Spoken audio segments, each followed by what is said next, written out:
Bonjour à tous, donc vous êtes dans une nouvelle vidéo sur ma série du challenge en fait de un mois de vidéos tous les jours. Donc aujourd'hui je vais vous parler en fait de c'est Merlan je crois qui m'a soumis ça. Il me dit voilà moi tout ce que tu nous apprends je vais l'appliquer sur les natures mortes et d'autres sujets paysages. Et oui, en fait tout ce que je vous apprends ce sont des techniques qu'on peut transposer à d'autres parties. Si vous êtes voilà sur les objets, sur du packshot, il y a des tas de choses au niveau de la retouche et de la gestion de lumière que vous pouvez directement appliquer pour le packshot. Donc n'hésitez pas voilà à vous imprégner. Moi, je fais énormément de studio. Mon idée, voilà, c'est de vous apporter beaucoup de choses sur le studio et non pas sur d'autres choses qui ne sont pas forcément ma partie. Donc, voilà, prenez ce que je vous donne, tentez-le en studio, ça serait sympa.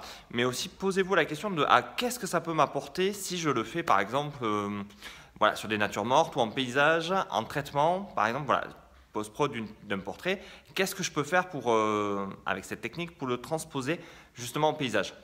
À ce niveau-là, voilà, tout est transposable. Donc même un split frequency, pour récupérer de la couleur, par exemple pour retravailler de la couleur sur le split frequency, vous pouvez le faire sur des objets ou carrément sur du paysage. Donc il ne faut pas hésiter là-dessus, il faut vraiment tout prendre et tout essayer. Personnellement, c'est vrai que moi je fais pas beaucoup de paysages ou alors voilà pour photographier quand je suis en vacances, c'est pas du tout mon domaine. J'ai tendance voilà à vouloir apporter énormément de choses sur le studio avec des setups, avec voilà du post-traitement, des tas de techniques comme ça qui me permet vraiment de pouvoir qualifier des actions et du travail pour vous et ça me permet voilà d'être beaucoup plus précis et de ne pas me disperser, ça sert à rien pour le coup voilà de vouloir vous apprendre sur tout alors que voilà moi c'est le studio et je reste à ma place et dans mon domaine.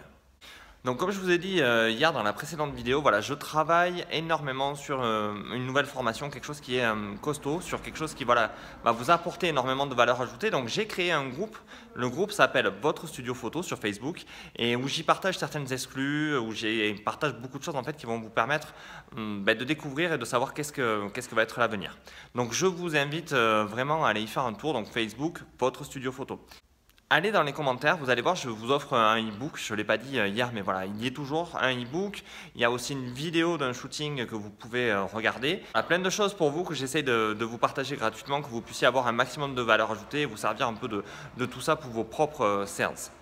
Maintenant, voilà, n'hésitez pas à me laisser les commentaires. Je vais vous redire une chose, posez-moi des questions. J'essaye de faire une série de questions-réponses, de répondre à toutes vos demandes. Donc, allez-y, posez-moi un maximum de questions. Prenez le temps vraiment d'écrire, de me laisser les commentaires et j'y répondrai dans des futures vidéos de ce type-là tous les jours. Et pourquoi pas, s'il y a suffisamment de questions, si vous vous démenez un peu pour la chaîne et que vous me posez énormément de questions, peut-être que je continuerai le défi et qu'on fera pourquoi pas un mois de plus. Donc n'hésitez pas à me laisser vos commentaires, ça sera autant bénéfique pour moi que pour vous. Sur ce, voilà, partagez, likez, commentez et je vous dis à bientôt. Merci, au revoir et on n'oublie pas de s'abonner.